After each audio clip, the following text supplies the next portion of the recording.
Welcome, one and all, to episode 1 of the ShockCast, brought to you by Dual Shockers. I'm your host, Luke Intaldi, and if you've been watching Dual Shockers or listening to us for a while, you know that I've already lied to you, which is a great way to start any kind of relationship. ShockCast has existed in the past. We've had more than 200 episodes, and I'm sure you know that. But this is technically the reboot. So we are your Tomb Raider 2013. We are your Ratchet and Clank. We are the podcast based on the movie based on the podcast. You get the idea. So I'm your host, Luke Intaldi. I'm here today with two people. Mighty Ryan Meitzler. How you doing?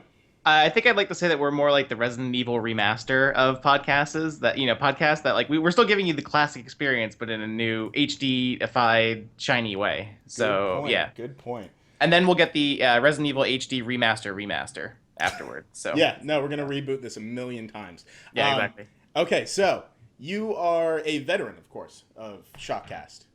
How are we doing so far? So far, so good. Nothing's exploded, so I think we're on a good track so far.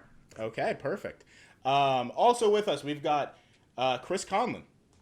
What's going on, guys? Who the hell do you think you are invading this podcast? I just kind of snuck into this snipe call. I'm a hacker. I'm just gonna be here staring awkwardly into the webcam the whole time. Makes sense. All right, so yeah, let's hear a little bit about you. Who are you? What can we expect of you? So I have done some work with Dual Shockers in the past, mostly freelance video. So you wouldn't know me by face or by writing. Thank God, because I can't write. But so I've kind of joined in on the ShockCast, and I'm kind of helping along with the relaunch, and we're gonna get a little bit more going. We're gonna get some Twitch streams going, and I'm trying to take a nice little foothold in that for everybody. Okay, so for everyone wondering right now, if you're listening to the MP3, you're listening to it the wrong way. We still love that you're listening to it. But at Wednesday, 8:30, it's going to happen every freaking week. We are doing a live stream. So come and join us at twitch.tv at Dual Shockers Live. We do giveaways. We are doing giveaways today. And you heard me right. I did say giveaways. We're doing multiple giveaways.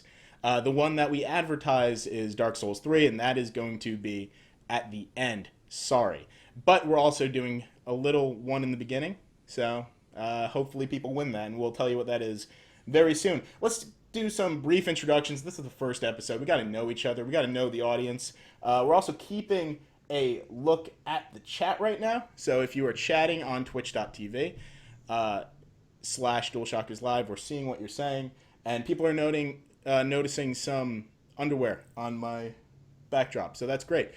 I should have cleaned up my room beforehand. All right, so let's start with Ryan. Let's give us a small introduction. Who are you? I'm Ryan.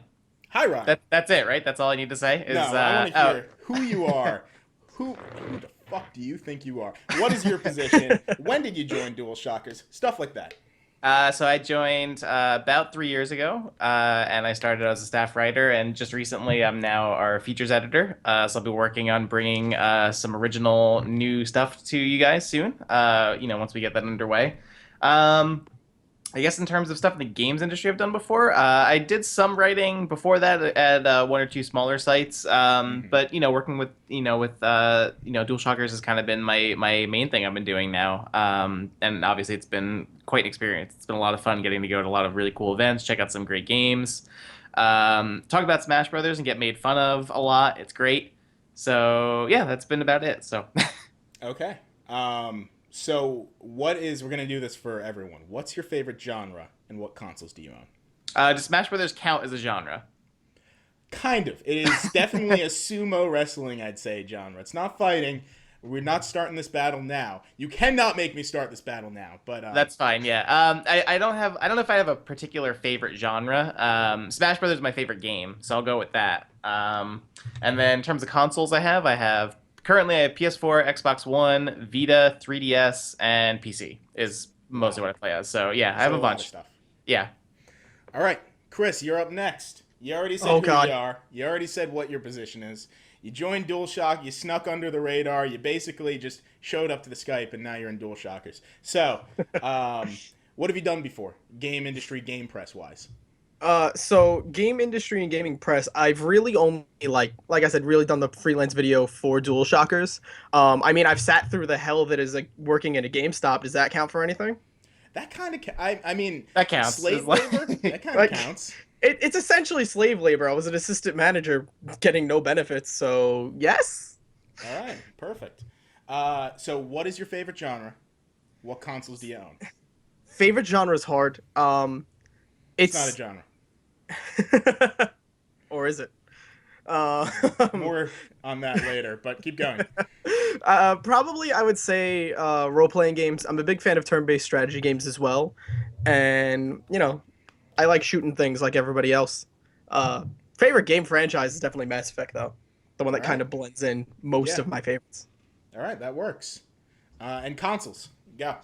So consoles, I have the PlayStation 3 and 4, the Xbox 360, the Wii and the Wii U, and the 3DS. I have way too many 3DS, by the way. They need to stop making collector's editions of one and making me throw my money at them. All right, and now it's my introduction. Everyone loves talking about themselves. My name's Luke Intaldi. If you don't know me, that's not much of a surprise. I joined relatively late to the game. I probably joined Dual Shockers in November, I think, and I am now the reviews editor as of last Friday, and apparently the ShockCast host, so booyah. Before I worked at the ShockCast and Dual Shockers, I was part of a small site, I'll give them the shout out, Middle of Nowhere Gaming. Then I worked briefly at My Nintendo News. If you ever see a ton of Nintendo rumors and small stories, were coming from My Nintendo News. And I transitioned, but I've been basically writing about games for about 3 years and also podcasting for 2 to 3 years. And I think part of why they hired me is to reboot this podcast. So that's what I'm doing. My favorite genre? I really didn't. I made this damn question. I didn't think about this. Whatever genre, I'm guessing Legend of Zelda falls in for the most part. I action adventure. I'm also including, Bloodborne in on that. I'm including anything where you're walking around a huge world with a sword. I love that. That's my shit. As far as consoles go, I have everything but the Ouya. I'm literally the only person in the world with an Alienware, and PS4, PS3, Xbox One, Xbox 360, Vita, new Nintendo 3DS. I got it all. For better or worse, I don't play half of them, but I have them, and I need them if I'm reviewing games. So that is the introduction, and now that we're done with the introduction, and hopefully we have a lot of people on. Do we have a lot of people on? We have 18 people on. That's a decent number. So Hey. we are going to start with our first giveaway. Our first giveaway is not Dark Souls 3. It's going to be Quantum Break. This has been generously donated by someone on our site. Everyone knows Giuseppe. If you go to dualshockers.com, he's everywhere. Everywhere. And he very generously donated his code for a free giveaway. So this is Quantum Break PC code, and we're going to run the giveaway now. Can someone do that? I don't know how to do that. Let me see if it'll let me. It's All right. probably. How do I do it otherwise? You're gonna type in this. Once I swear to God I know how to type. No one judge me. Oh, my Lord. Hey! One Hey! way. Perfect. So what I want you to do is just send us an email at editors@dualshockers.com for Quantum Dank on 420. Thank you, Charlie Savage. I know who you are. Writing nasty things on here. Anyway, we're doing Dark Souls 3 later on. You got to stick with us, or just stay logged in. If you don't answer, we'll put something on Twitter letting you know that you want to make sure to check. If not, then we're giving it away next week. But I am going to while listen this to you. while this is only PC code, Dark Souls 3 is going to be physical, any console you want, or digital if you prefer digital. But yeah, so that's giveaway number 1. Let's go into the news. So we have less stories today. We knew we were doing the introductions. We're doing a lot of extra talking, so we figured we'd cut it short on that. Let's start with the first one. New releases. Chris, can you talk that? You just drank water? I just drank some water, getting ready for this. So, for our new releases, we have Dark Souls 3, Ratchet and Clank, and Star Fox Zero. All right. So, what are we qualified to talk about? Let's discuss some of these. Um, Ryan, have you played any of them? Not yet. No, I'm trying to get to Dark Souls 3, so I've been playing. We'll probably talk about this a little bit later, but I've been playing through Dark Souls 1, where I haven't gotten too far, but I'm slowly but surely getting through it. But unfortunately, I haven't played any of these new releases. I do want to check out Ratchet and Clank because that's always been a series that I've never really gotten into.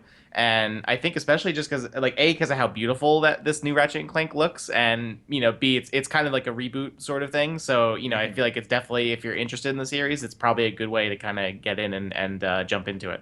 Right. How about you, Chris? Try any of these yet? I haven't tried any of them yet. I'm honestly interested in trying Star Fox Zero. I played it once at a press release, and it didn't handle that great, but it was kind of a control scheme that's a little bit weird to try and get used to in like, a very brief amount of time. So I kind of want to give it a shot because as far as the looks goes, it looks very nice. Mm-hmm. And it's Star Fox. It's a nice on rails space shooting game. Right. I have to play it. Like, if not, my inner 5-year-old is going to be very mad at me. Yeah, absolutely. Especially if you're a fan of the old Star Fox. I've played Ratchet and Clank so far. We're giving away my copy of Dark Souls 3, so haven't played that yet. Though I'm gonna get to it. I'm reviewing a ton of things, and we're gonna talk about what we're playing and what we're reviewing right now. But I've been playing a bit of Ratchet and Clank. More, I've been watching my roommate play it. My roommate is 19 years old. Never really played a video game before, but had distinct memories of Ratchet and Clank, and it's a game that she was able to get into very, very quickly and very, very easily. So there's something to be said about that. They really did a great job with this. If they can get a casual crowd, I'd say, into a kind of casual, kind of non-casual game. I wouldn't exactly, it's not like an iPhone game or something, but everything about it looks great. It's definitely a type of genre I hope they bring back soon. Like, it got to the point I was looking for this game, and it was hard to find. I don't know if you guys have been looking for it all, but in GameStop, it's actually difficult to find this game. It's really great. I'm glad Insomniac is like just consistently a studio I can count on to do awesome things with, like Sunset Overdrive. Which Doppler Effect 93 in the chat says, I hope Insomniac makes another Sunset Overdrive. Yeah, I agree. That was a great game. So yeah, and we're going to talk Star Fox Zero and Dark Souls 3 later on in their own respective segments, so I think we can move right past that. The next news story, I'll cover this one, and it's the title of this episode, PS 4.5 and Neo news / specs. You guys have heard of this, right? I have also called the PlayStation 4K, PlayStation 4.5, PlayStation something. I don't know, something like that. But it's gone by a lot of different names. But basically, this has kind of like been the rumors surrounding a new upgraded PS4 model. Right. So this has been floating around for weeks now. I was kind of brought to the attention by Kotaku, reiterated by Eurogamer, and they said that it was true, that there was rumblings about it. Now there's been like almost official confirmation, and this is still, from sources that aren't our sources, so we can't say 100% sure it's definite, but it's Giant Bomb, and we generally trust Giant Bomb when it comes to rumors and sources. They've verified it with multiple people, and they say that PlayStation 4.5 called Neo, which makes sense. Whoa. Yeah. I was to say, it's like immediately all I started seeing were like Keanu Reeves and Matrix gifs, and it was great. Yeah. Everyone had a good time. Yeah. They're just, apparently that's just their whole cycle. Every code name from now on is going to be solely Matrix based. But anyway, PS 4.5 Neo.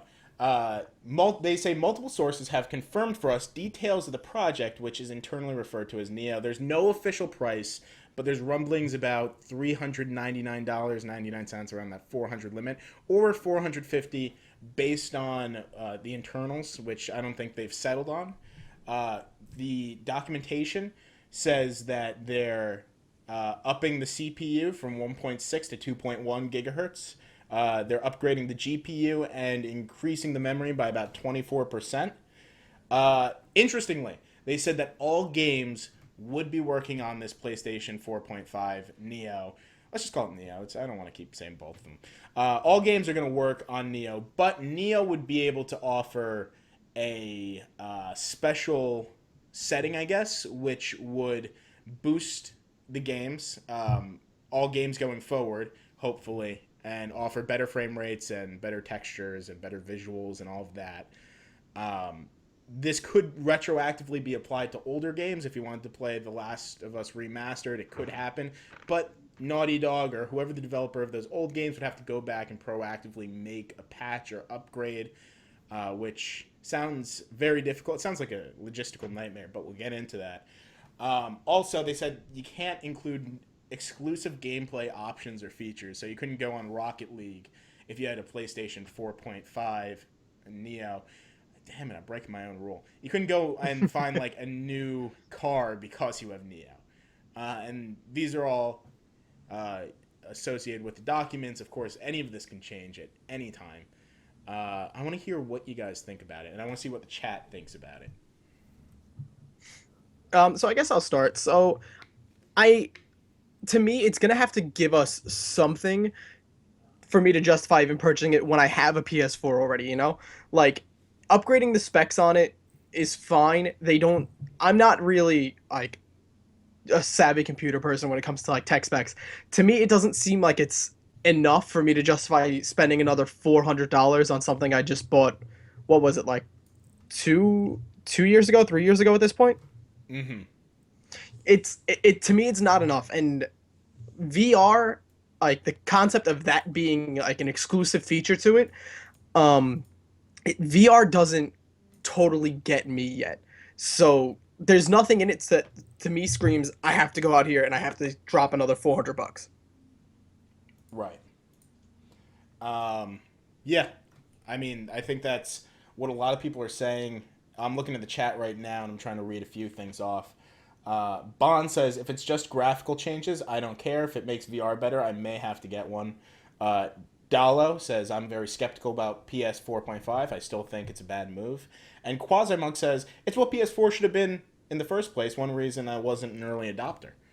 Ryan, what do you think?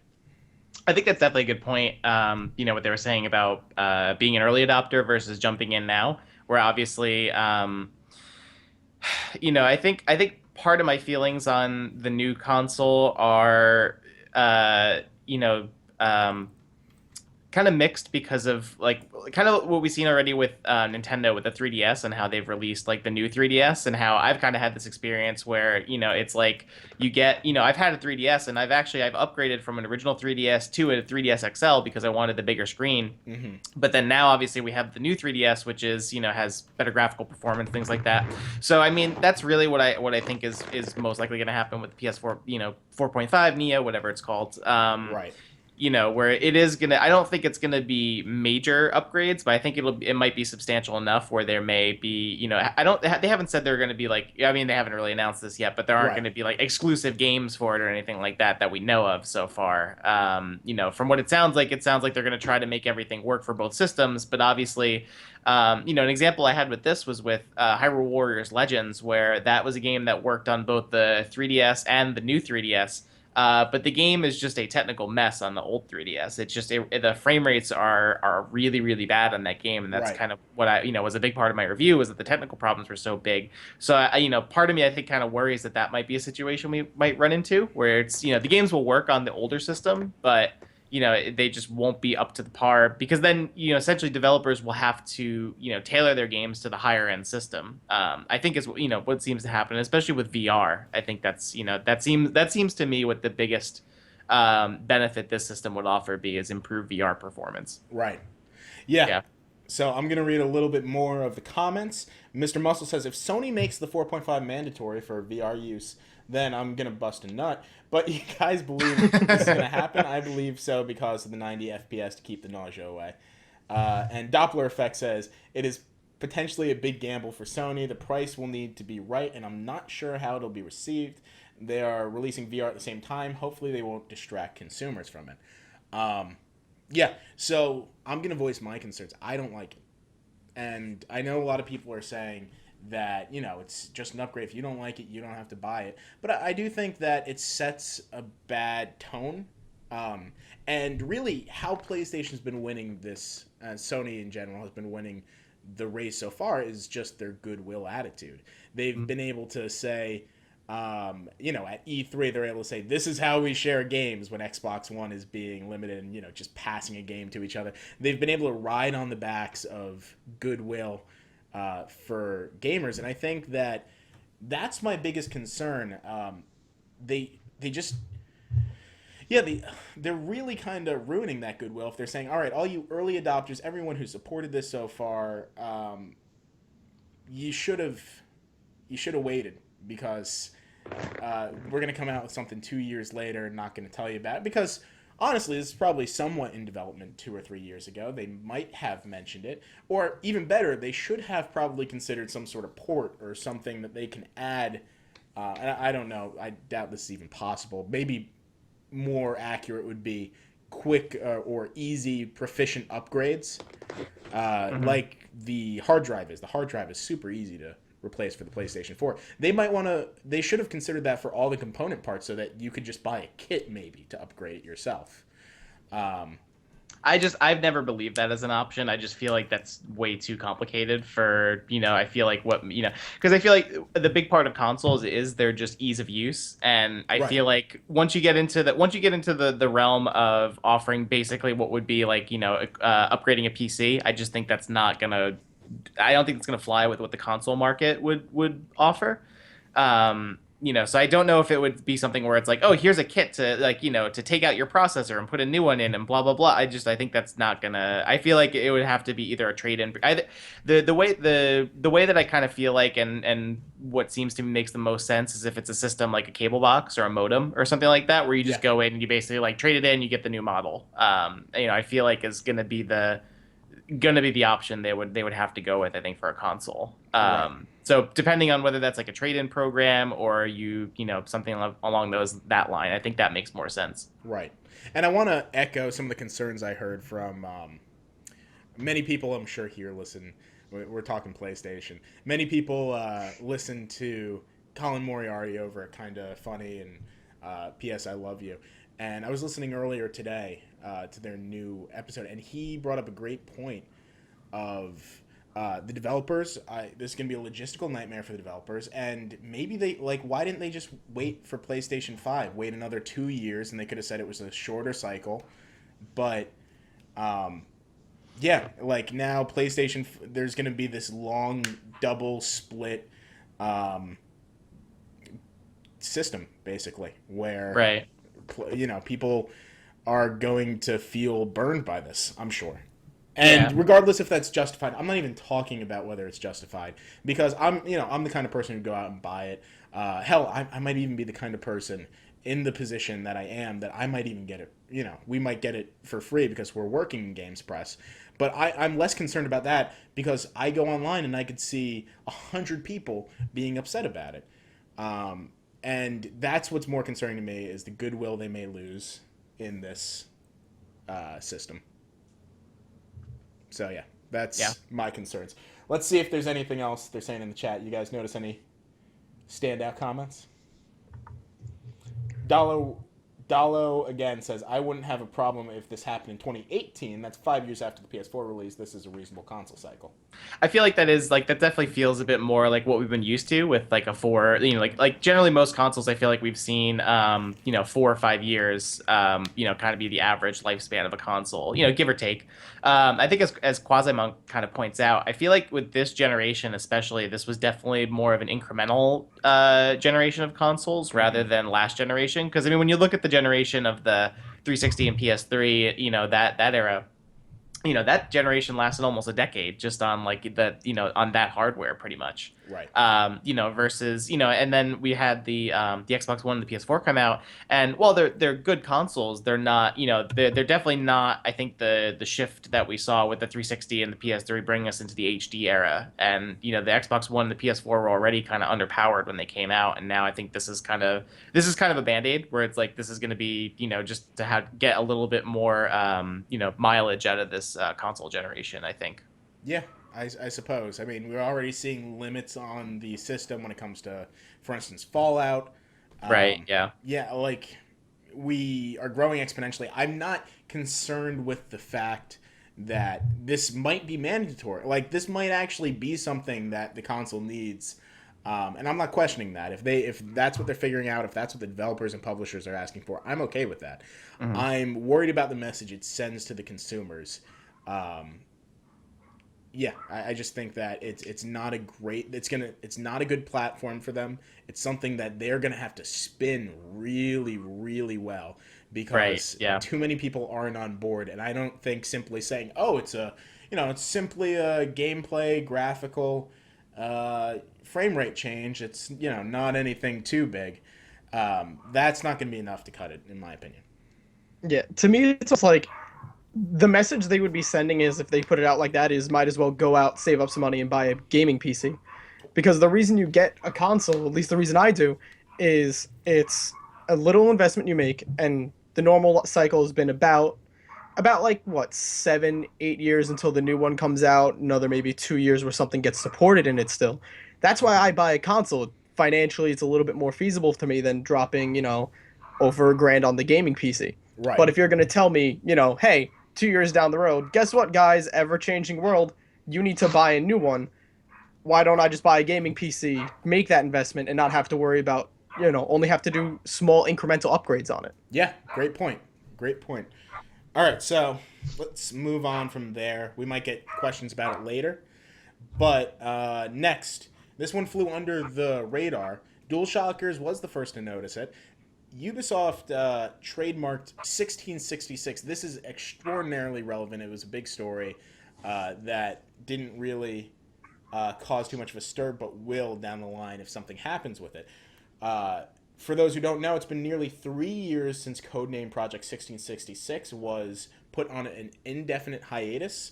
The lineage behind it, 1666 started as a THQ Montreal game before the late and great THQ declared bankruptcy. The studio, as well as the 1666 IP, was then purchased by Ubisoft. 1666 lead developer, oh my god, I will not be able to say this, Patrice Desilets, French person, creator of Assassin's Creed, of course, eventually parted ways with Ubisoft in a messy spat over 1666's creative direction and ownership of property rights. After becoming subject to court litigation, the project was announced indefinitely suspended by Ubisoft until this. Now we have a recent trademark filing for 1666 suggesting the litigation may be over, or they're willing to start a new battle or something. They paid nearly $2.5 million for the property, so I think they were pitching it as the new Assassin's Creed at the time, or at least that's what THQ was saying. So this is going to be interesting. If this ends up being one of the E3 announcements, as many know, Ubisoft also trademarked Beyond Good and Evil, which is also has that rumor of being an NX exclusive, but we'll ignore that for the moment being. They could have a potentially huge E3 showcase, definitely generating a ton of buzz. And that's good because normally I sleep through Ubisoft's E3 presentation. So yeah, I don't know if there's a ton to say on that, but I think it's definitely good to bring up. Mm-hmm. Okay, so I'm gonna read out some stuff in the chat. I am Jev says that's what we need, another Assassin's Creed. I know they just took a fucking break for a year and they're gonna announce a new one. Death Fuse makes sense. Oh my god, I can't read it for anything. The Great Fire of London was in 1666. Yeah, it was previously also named 1666 Amsterdam, so that's some idea of where this may turn out. Mm-hmm. But let's move on to the next story. There's been some hints on Sony Bend's new PS4 exclusive, and Sony Bend, everyone's been asking questions about what they're doing. This was shared by Twitter insider Shinobi, and the tease included Dead Don't Ride, which had previously been seen so far. Dead Don't Ride is owned by DeadDon'tRide.com is owned by SIE, Sony Interactive Entertainment. So there's a good idea that this may be legitimate. There was, they also mentioned in the tweets that it is not a racing game, thank God. What do you think this is? Dead Don't Ride, Sony Bend. I mean, when I heard about that, I immediately thought like Twisted Metal. Basically, it was kind of the image that I had in my head. I don't know. I mean, it's hard to say because I mean, if it isn't a racing game, I don't know. Like I mean, I guess I'll just have to kind of wait and see. But yeah, I don't know. What do you guys think as potential like what this exclusive could be? I guess maybe just think because what else has Sony been done? They've done Uncharted Golden Abyss. Yep. They did. What were their other games? Oh, that's a great question. Did they do Wipeout or no? I'm gonna find this out. And if you guys know what Sony Bend did, let us know in the comments. But I'm gonna find this really quickly. So I think I know what Dead Don't Ride will of course, be. Siphon Filter. They did all of the okay. Siphon Filters. Resistance, Retribution, Uncharted Golden Abyss, Fight for Fortune. But noted that their last game was Fight for Fortune. They haven't really done anything for 4 years. I'm sure they did stuff behind the scenes for other games, but they haven't really done any major games for about 4 years. This clearly isn't it doesn't sound like a Siphon Filter game. That's not coming back anytime soon. Right. So what were you saying, Chris? It's probably going to be a post-apocalyptic Williamsburg, Brooklyn, where it's just all the zombie hipsters trying to ride their bikes falling over as it's just failing. So it's basically that level from GTA 5 when Trevor has to shoot all the hipsters in that one scene. I don't know if you guys got to that part. Also known as the yeah. best level of the game. It's actually Pretty much, it's actually the Red Dead Redemption zombie DLC version of that level, just all over again. That would be great. Yeah. There's also news. So this is clearly going to be something with the story, probably new IP. There was an update that a NeoGAF user found stunt woman Jade Kwan on her IMDb, I think, or her LinkedIn or some sort of professional page. She listed Dead Don't Ride on her resume. The stunt was coordinated by Formosa Interactive that works extensively with Sony and has taken part in the production of The Last of Us and infamous Second Son. So if that's anything to note, we should, like, this is likely going to be a huge announcement. It's going to be a big IP and a new IP.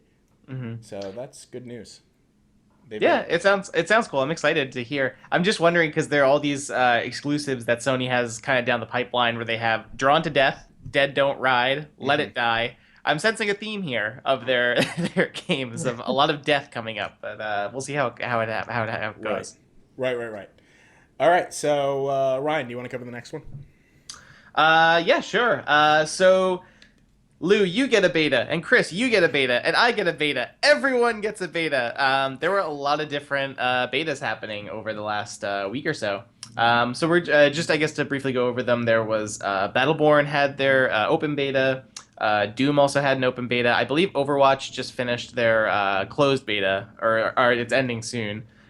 Gears of War 4 had a beta. Halo 5, I believe, is the new firefight mode that also had a beta. So there's a lot going on and a lot to choose from. So I personally didn't get a chance to play any of these.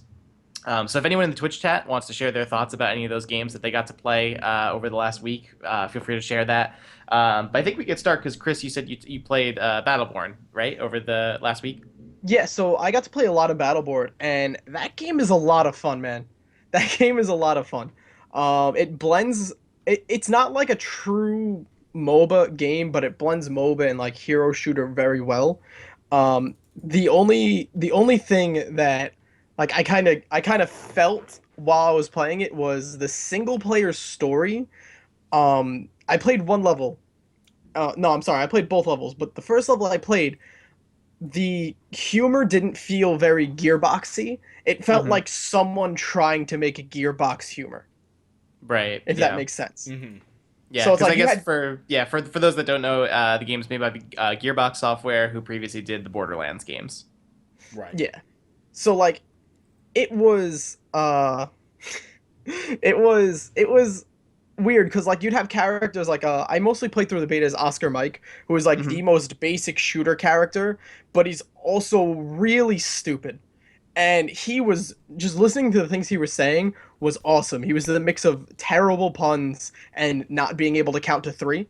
Um, so he was hilarious. But then there was in the first level, like the boss was this giant mechanical spider who thought it was an actual spider, and literally every single line was like, "I'm a spider, ha ha ha. This is funny, right, guys?" And I'm like, "Please, please just stop." Yeah, that sounds fantastic. You've really sold me on it. I'm really waiting for Overwatch. That everyone says that sounds great. Me too. Yeah, I think out of all the big kind of upcoming multiplayer games, Overwatch is definitely the one that I'm most curious about and definitely the most excited to check out. I think because in particular, like for me, I really love TF2. It's like one of my favorite multiplayer games, and that's kind of the vibe I get from the game is because not just visually, but I think it's just filled with a lot of just like charm, and I like all the character designs and they're really cool. Um, Hmm. so yeah, it's definitely the one I think I'm the most the most excited to check out lately. But there's definitely a lot of really cool uh no, Nikki Cruz, I wouldn't say it's bi curious. But there's definitely a lot of good comments in here. It seems like a lot of people got to try out the betas. I'm still really happy to see that shotguns rule all in Gears of War 4 according to Doppler Effect 93. Because shotguns in Gears have always been like a just way overpowered. I think Gears 4, we're gonna talk about this later, but I'm going to PAX East. I believe Gears 4 is there, so I'm probably gonna try that out while I'm there. But yeah, anything else you guys want to add about the betas, or should we just go through some comments? Yeah, let's read some comments real quickly. JL Floor says Doom was fun, but most non-team deathmatch matches felt like very one-sided. Interesting blend of an arena shooter and contemporary multiplayer FPS. After that, Doppler Effect says Gears of War 4 and Doom. He played both of them. Those are great.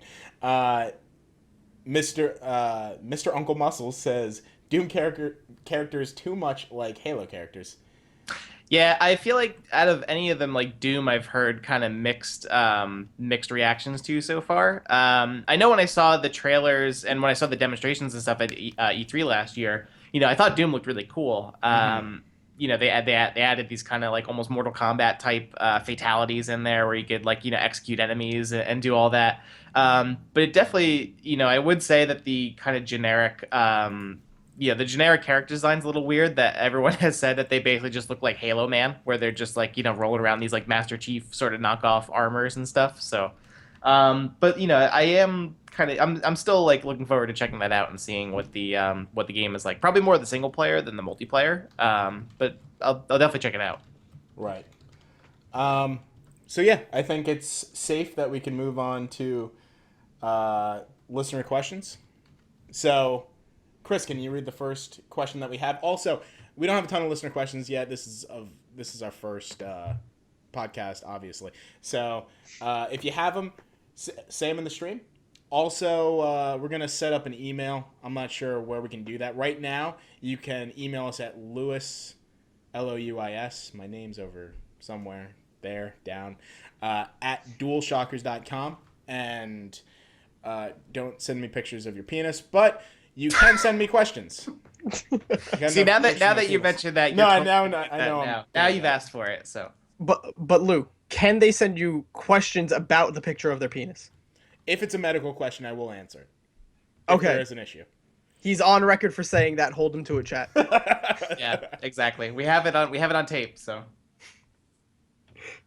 So yeah, the first viewer question comes from Landon L, and it's: do you think the Neo is going to be mandatory to use the Morpheus? The catch is going to be getting rid of motion sickness is a smooth 90 frames per second, and I'm not convinced the PS4 can do it without giving up some sort of quality or power in exchange. So we kind of wound up touching on this in when we were talking about the PS4 Neo, the system.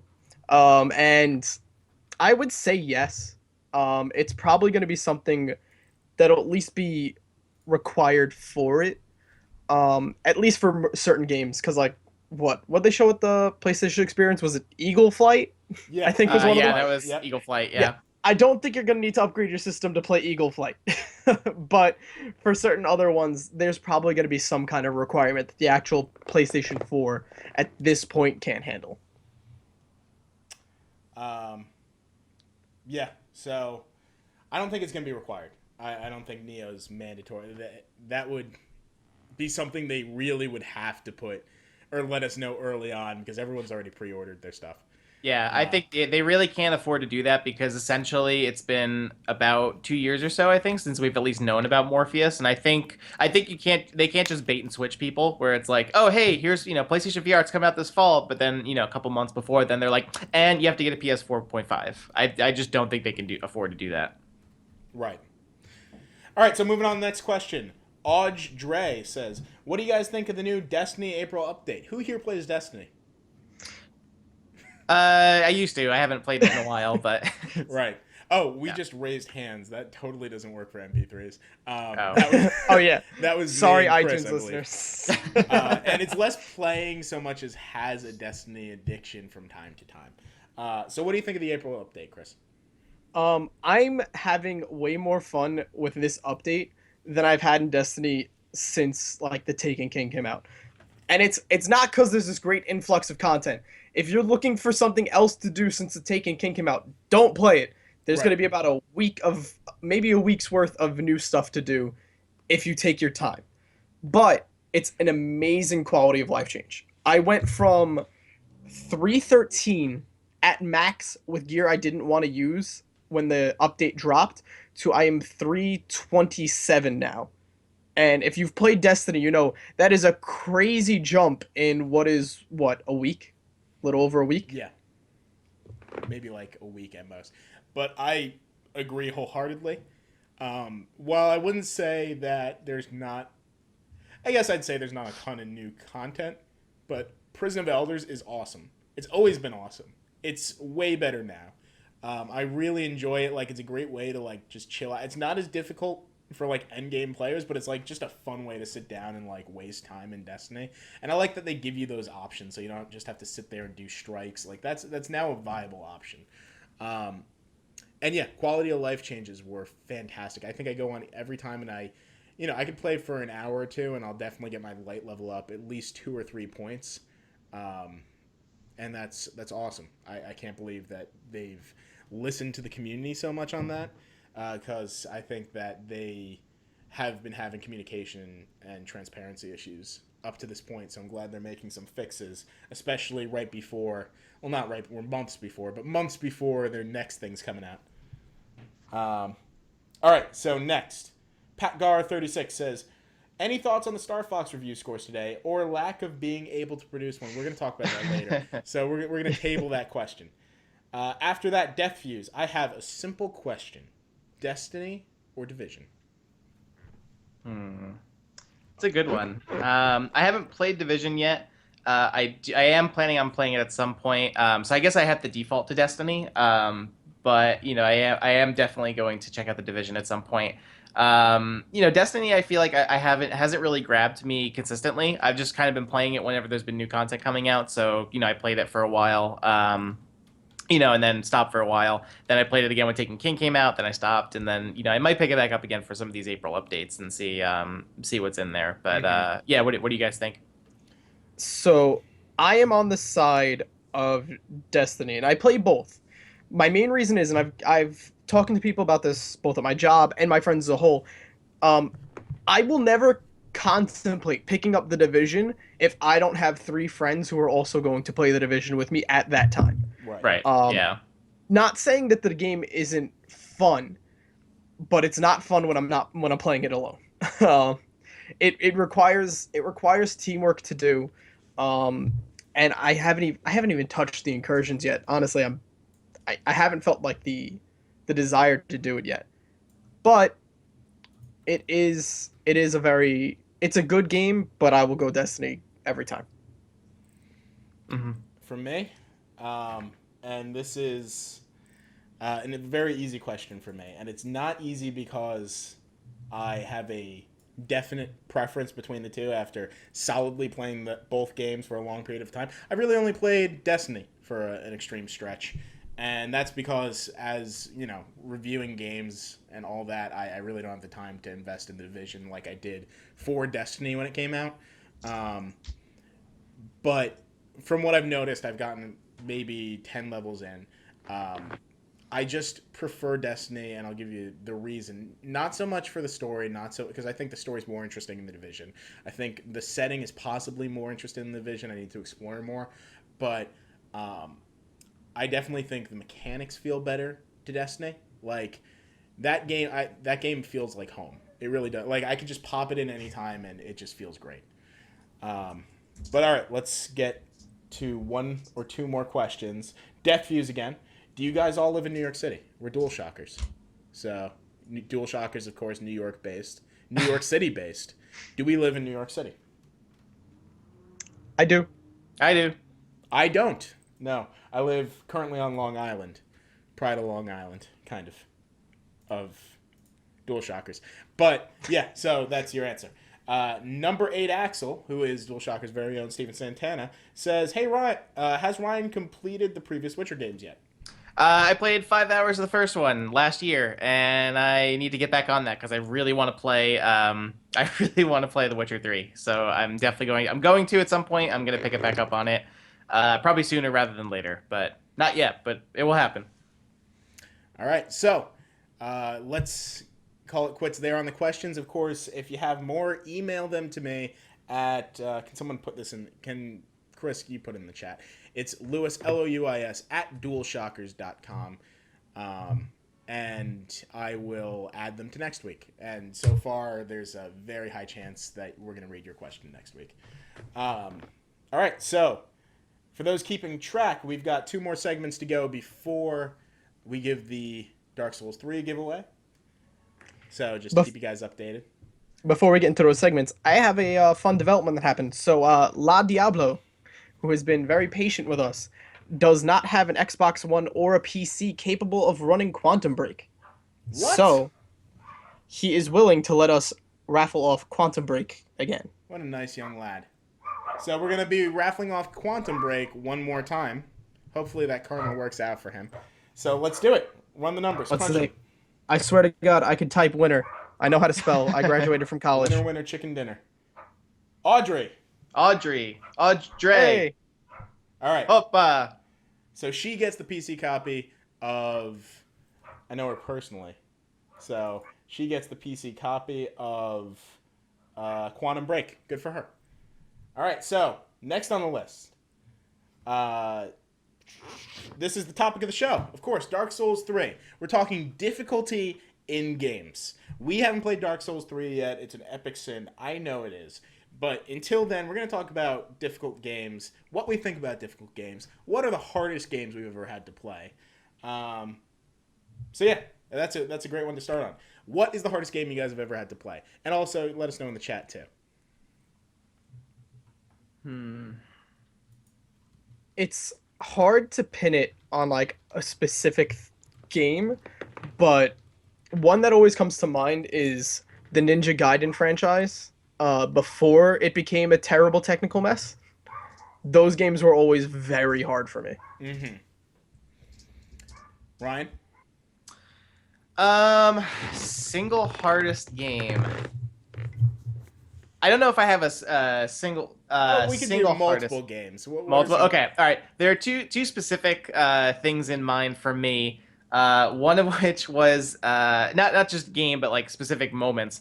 The Mile High Club challenge in Call of Duty 4. Oh my god. Which I did on veteran, and I literally spent about 3 nights in a row trying to do that, and I did it, and that was like one of the that was like blood, sweat, and tears in a challenge. That took so long. The other, I wouldn't say it was particularly difficult, but it was challenging, was doing the Gnome achievement in Half-Life 2 Episode 2, which it was an ordeal. That was definitely one that I definitely went through. Actually, Dalo reminded me, Devil May Cry, definitely some challenging games. I love those games, but they are definitely, any of those kind of intense action games, like Devil May Cry, I remember getting really frustrated in God of War, the first one, when I had to fight Ares at the very end, where he was a hard boss fight. I think I almost like threw a controller when I was doing the Ares boss fight, where it was that again. Then again, I was like 14 at the time, so I was way less mature. So Right. yeah. I'm gonna read up some more in the comments. We have two people say Ghost and Goblins or Super Ghost and Goblins. That was ridiculous. That was a great game, but really hard. That was the ancient Dark Souls. And along with that, people are saying Ori and the Blind Forest, which is insane, just insane. All right. Oh So, yeah. I just finished Ori a couple months ago, and that there were some parts of that game that were absurdly difficult. So right, and I'm speaking because for a while, and I brag about this, I was doing review for that for one of my old sites, and I was the best Ori and the Blind Forest player like, on their leaderboards up until the embargo lifted, and then instantly someone beat me, of course. But yeah, the whole notion of doing it all without dying, and that was an achievement and a mode in this new version. That just seems impossible. All right, so personally, games that have been the hardest for me, if we're talking just mechanically difficult, like it's just a difficult game, that's going to be the original Demon Souls. I at first like that game was so difficult I thought it was broken to begin with. Like it was just a bad. Like I was like, oh, this is just. I don't understand why people recommend this. This is just a bad game. They just didn't finish this game. That was a wrong opinion. I figured that out after just beating my head against the concrete wall that is Demon Souls for a long time. And it's kind of been why I haven't been returning to Dark Souls 3, at least when I'm having busy final season and reviews, just because it's definitely a time investment. If we're talking about hard game because they just didn't work, HTOL #NIQ, the Firefly Diary, real name. We're going to talk about it briefly I don't know. later. I don't know what's worse, spelling out that name or trying to say it. It's like either way. I'm very used to saying it at this point. It just rolls off the tongue. And also, I'm reviewing a game now. It's going to come out soon for the PlayStation Vita. It's a very difficult game, not because it's broken, but very difficult curves, like difficulty curves, is Stranger of Sword City. So that it's been something that I can't really easily progress through it at all. And it's the type of game. It really is good for handheld because it's very grindy, but it's difficult in that sense. All right, so next question. How do you approach difficulty in games? Like, what's your strategy? So when it comes to like a difficulty curve in a game, if it's a game I really want to like play and enjoy for the first time around, so Fire Emblem Birthright is probably the best example for me at this point. I played through it the first time on normal, just enjoyed the game, took it nice and easy, and then when I felt like hating myself, we bump it up to heroic, and then we just go for it. We go for the hardest difficulty and just trug on through it. Right. Yeah, I totally did the same thing with with Call of Duty games when I was in like in high school around then. Where basically I would do the campaign once through on normal so I can kind of enjoy the story and the set pieces and all that stuff. Then I would crank it up to veteran and I would go through the campaigns and do those. Which some games were definitely easier than others. I think the only one I actually never beat on veteran was Call of Duty 2 because Call of Duty 2 was notoriously hard. That was a difficult game, but I did actually manage to survive doing World at War, which was definitely the hardest one I had to finish. Because that game was grenades at war. Because any time that you went through, you would immediately get like 8 grenades thrown at you at once, and it was Right. it was really difficult. Yeah, but I think when I approach difficulty, I think it's just a matter of expectation, where it's like I know that's like okay, this is gonna be challenging, but I'm gonna work through it. And Right. I think Dark Souls in particular has been I think Dark Souls is really good about that, where it's like even though it is difficult. It rewards you and it teaches you that it's like okay, you're getting killed here because clearly there's some obstacle here and you just have to kind of figure your way out around it. And that was definitely what I felt with Bloodborne, which was the first kind of Souls-esque game that I played. Right. And then I'm working through the first couple Dark Souls games so I can get to Dark Souls 3. Okay. Yeah. Nice. Yeah, for me it's just a matter of just trying over and over. Like I'm very hesitant to lower a difficulty setting ever. I think there's only possibly been one occasion, like when I'm at the end of the game and like I Yeah. cannot do it. I've spent hours beating the boss. I'm like, all right, okay, I have to lower it. But I always try to set it to medium settings or medium high settings if it has it. I never go hard right away. Oh my god. Anyway, so I eventually will go through the playthrough like you said, and then try it on hard mode. All right, so let's keep plugging away because we're this is a long podcast. We're doing a good job on this, Yep. if I do say so myself. All right, we got one more segment. Oh wait, actually, I want to ask this question: have you ever given up on a game for being too difficult? What is that game? Does being an angry 5-year-old count when you quit? Yeah, it's what most people still are nowadays. Damn. What? Ryan, you go because I need to think.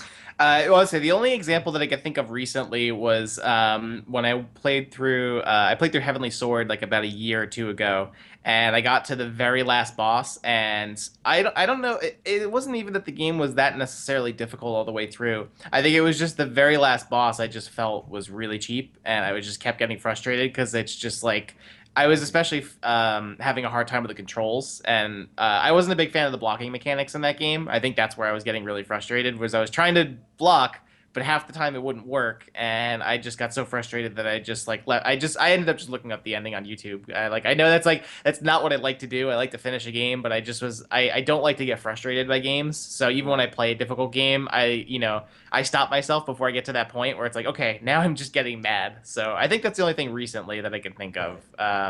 Bloodborne, there were definitely some bosses in there that I ended up finishing the game, but there were definitely one or two bosses in there that made me like almost pulled my hair out. There was Ebertas, the one boss that's like kind of later in the game that was just like I had to do that boss fight like 20 times because it was really difficult. Yeah, so mine was just mentioned in the chat actually. Number 8 Axel, I believe that's still Steven, says Wolfenstein was too tough. I agree. That like normally I quit games now. I have a whole catalog of games behind me, but mostly I quit games now because time constraints. Yeah. And Wolfenstein was one of those that wasn't because of time constraints, because I tried playing on not. I guess it wasn't Uber to begin with, but Are we talking about New Order or the New original Order. Wolfenstein? Oh, the New Okay. Order. Yeah. New Order, yeah. I started on the hardest difficulty setting because that's what I heard from people to do right from the get-go, especially if you're a trophy hunter, and I'm a trophy hunter. So I started on that and just could not progress, and I refused to lower the difficulty setting, but it was basically a slow crawl through the whole thing for me. And I feel like Wolfenstein wasn't too bad for me. I think there were maybe like one or two situations where I kind of got stuck, and it was just. But eventually I did get through them. But I wouldn't say it was to the same degree as like a Bloodborne or a Dark Souls or anything like that. But I think I played it on normal though, so it probably maybe if you guys played on a harder difficulty, then maybe it would have. Right. That's what I hear from a lot of people. Chris, think of a game. Yeah, so I realized what it is. So I forget which one it was. But trying to play Through the Fire and the Flames on Expert on Guitar Hero, I quit on that, especially because I'm sitting there. As you guys can tell, I own guitars. I play the guitar. I just threw the thing across my room, and I was like, that's a piano part you're trying to make me play. That is just a physically demanding game. All right, so let's go on. We got one segment left until the giveaway. This is a irregular segment. We're not going to hold this all the time. This is basically gonna happen when we see something in the industry that we think characterizes it, but it's titled 8-Bit Idiot. And while everyone in the industry, games and press, has a bad day, there's some people that generally, really, I think, mess up in a substantial way. And this is a way for us to just poke fun at people in the industry. Not specifically, we're not going to name names or name publications, and we're going to use it as a platform to talk about a broader issue. Today, and people in the chat or people listening may know this, Star Fox Zero came out, and one major publication posted a quasi-review of it, and the reviewer mentioned in that review that basically he ripped Star Fox Zero new, and he said it was everything wrong in video games, but he hadn't finished it. He hadn't completed it. He said he played just about halfway through the game. And while it was the publication's general review policy to give every game that you review a good faith effort, or try to beat it. You know, you have to beat it or try to beat it. He said, "I refuse to even pick up this game. I think it's so bad, and therefore this isn't a review." So yeah, what do we think about that? Can you review a game without finishing the whole game? No. Just no. You have to play through the game. You can decide before you've beaten the game whether or not you like it, but I don't think you could say I'm giving the game a fair chance if I haven't actually beaten it. Especially since everything I'm reading on Star Fox Zero is the game is okay, but the controls take getting used to. So if you're going to sit here and you're going to play through it, then just stop and say, I hate it, especially because I don't like the controls, I'm not reviewing this, then you're wrong, you know? Like, and kind of the other point I would have on this is there is literally no industry that you could be assigned a task and then say, hey, I don't like this, so I'm not going to do the task I was assigned. Right. You know? Yeah. So I don't like it at all. Yeah, personally, like, I get it. I understand there are games out there that you don't like. It's okay to have to think the game is the worst piece of shit. I wouldn't mind if anyone goes and looks at a review and really hates a game and gives it a 0 out of 10. And I think there's definitely a point in the game where you can, make that realization. But I didn't like, especially in this, where the author specifically said that they didn't give a good faith effort to try and beat the game. They knew they could have beat the game. They didn't even try. There's a difference. It's okay not to like a game, and it's okay even not to beat a game. There's major MMOs, and there's, Fallout 4, for instance, not an MMO. There's no way you're going to beat the game. Animal Crossing, you can't beat the game. However, I think, writing a quasi-review, just bashing the game, is basically reviewing the game anyway, and it's reviewing a game based on saying that, that I didn't want to finish it. It's not for me. I didn't complete it. I think he would have been better served just by, maybe whatever 2 or 3 hours it would have been. Or if he said that it literally became unplayable for him, then that would be another thing. But that's just what I believe. And I think this applies to everyone in the industry. I think it definitely applies to how we run reviews at DualShockers, or at least how I'm doing it as reviews editor now. But we make sure that all the games are either completed or they've made the good faith effort to complete it. Ryan, what do you think? Yeah, I definitely feel, a similar way that I think when it comes to reviewing a game that, the point is that you're providing opinion that, at the most basic level, you're providing an opinion that will have people, base their decision on whether or not to purchase a game or play it or check it out or, pay attention to it. So I think, in the interest of respecting, respecting a player, a reader's, time and their interest in something, obviously, doing a disservice to them to be, dishonest or giving, not presenting an honest opinion of the game that you're trying to review. Right. But I do think that I think if you're reviewing a game, you should at least be have played enough of the game whether you're comfortable to either assign a score or give give an opinion on the game. Right. Obviously that might be a little bit up to different perspectives. So in my circumstances, I think when I play a game, I try to play it through all the way. I finish, if there's like a main campaign or something like that, I finish that so that way I can give a thorough opinion. Or if it's a multiplayer game, again, like that's the thing is I think there are some different, there are some not exceptions, but there are just some different circumstances with like a multiplayer game. Obviously you can't finish a multiplayer game. So generally when I play a multiplayer game, I try to play enough of it that I feel comfortable where I feel like I know the game well enough that I can give an honest critique of it or an honest opinion of it. Or in the case of something like, for example, when I did Fallout, I put in probably about 50 Fallout 4, I put in about 50 or 60 hours to that game, and I saw nowhere near 100% of that game. but I played enough of it that I had finished the main story, and I had played enough of the side missions and done enough of the content that I felt comfortable giving an opinion of Fallout 4. Or in the case of games like an MMO or an online only game that's going to change over time, I think it's a little different in some of those cases. Right. But overall, like I said, I think you should at least finish the game or play enough of it that you feel comfortable giving your opinion on it. Right. Which is subjective, but I think to me, I try to finish the game and get enough of an opinion on it that I can give an opinion to someone else. Right. So yeah, there's definitely an argument if a game is so bad personally to you that yeah, you can't review it any further. But right. I think if that's the case, it's worth finishing as much as you can, making the review, and noting possibly who it might appeal to, because there are people that this game would appeal to. I mean, like even the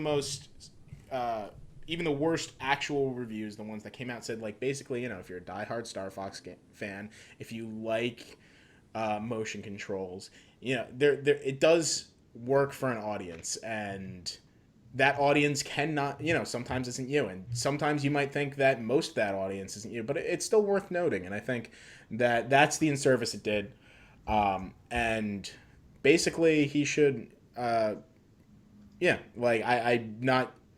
feel bad reading that for the developer, for Platinum Games, and I feel bad for the readers who now are what I think either maybe underinformed. It was a funny editorial for some, but I think it leads for underinformed readers. All right, so I'm going to lead some comments in the chat. Mr. Uncle Muscle says, internet trolls like me are assholes, and so is everyone else in the room, but that guy was a lazy asshole. Send his ass home and let him put the nose in the corner. Yeah, that's definitely cruel, but yeah, like I've read much worse than that opinion today, and we're not here to call out the guy or the publication that did it. Deathview said, no, you shouldn't. You should definitely have to beat it, not conquer it, but at least finish it. JL Floor says, you can certainly give it a fair review if you haven't beaten it. Granted, if it's 10 hours long, get to the end, but there are games that are just long and need to be completed to get a good feel. Yeah, I think that's where we agree with most of this. And Audrey, winner of Quantum Break, said, seriously unprofessional of him. He didn't invest enough time to get a fair and somewhat accurate review. So it sounds like we're all pretty negative on this, and we'll get off it. But I'm glad to see that everyone in the chat agrees that that's definitely an issue, and publications should continue to give a full impression of the full game.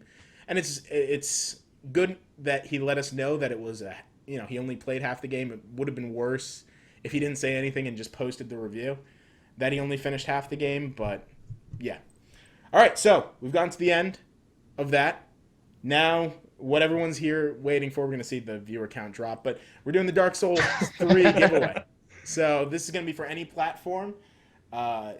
This was generously donated by our own site, of course. So make sure you go to dualshockers.com and always look at our stuff. But enough plug. We'll do plugs later. Let's find a winner. So just so you know, winner is going to be picked from the chat. We're going to do more giveaways in the future. We're going to try and do a giveaway every week. It might not be so big, and I'll actually tell you it's definitely not going to be so big. But we are going to do giveaways every week. So if you want to win something, come Wednesday, 8:30 to the Twitch chat. Are you guys ready? This is going to determine who wins Dank Souls. Deathfuse! Deathfuse! Great participant. All right, so as we said before, Deathfuse. Go to email us at editors@dualshockers.com. Can someone put that in the chat? And that's great. All right, so now now that we've done this, and I'm sure people are gonna leave, let's just finish off, shotgun style, the what we've been playing, upcoming games. Let's quick bullet points. All right, so Ryan, what have you been playing? So in terms of stuff I've recently finished, you can read about on the site The Walking Dead Michonne Episode 2. The third episode comes out next week, and I'll be reviewing that. Minecraft Story Mode Episode 5. You could also read about that on the site. Over the weekend, I finished Metro 2033 Redo, and I'm playing Last Light now. And then currently I'm playing Dark Souls 1 and Final Fantasy X HD. Okay. Chris, what have you been playing? So recently I have been playing through Fire Emblem Revelations, just beat it, and I've been soaking time into my addiction, known as Destiny. Nice. Me, myself, and I have been playing Plants vs. Zombies Garden Warfare, which I reviewed last week, and I've been reviewing Stranger of Sword City, which is coming out soon on PlayStation Vita. The review will be out very soon, probably next few days. Probably already out if you're listening to this, actually. All right, so going into upcoming games for this week. Tomorrow, April 21st, Battlefleet Gothic Armada, whatever, PC. On the 22nd, we have Lumo coming out on PlayStation 4 and Vita. We also have Star Fox Zero coming out, Star Fox Guard with it. That review's incoming from us. We have played the full game, hint, hint. Then also on the 22nd, Dungeons 2 for PlayStation 4. On April 25th, HTOL, hashtag NIQ, the Firefly Diary, Vita game ported over to PC. Do not play it. Unofficial review from me, not official DualShockers review. On the 26th, we have Housemarque's Alienation, which looks awesome. I can't wait to play that. Also, on the 26th, Hitman Episode 2, the Italy one. On the 26th, that's for PC, PlayStation 4, Xbox One.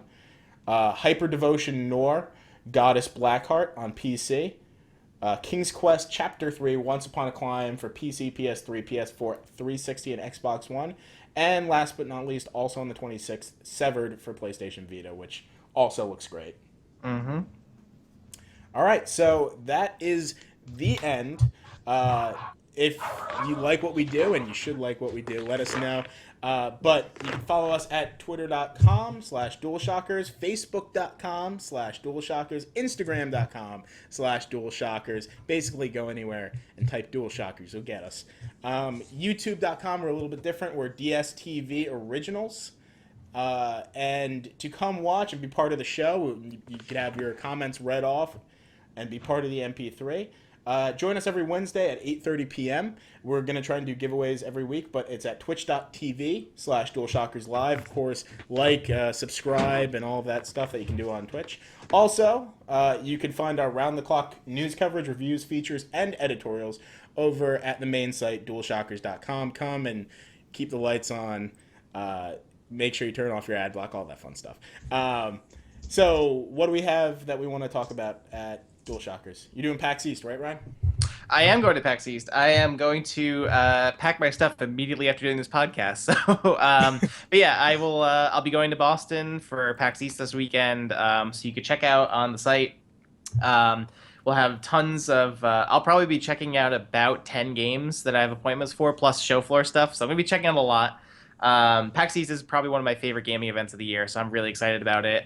So if you see me, say hi.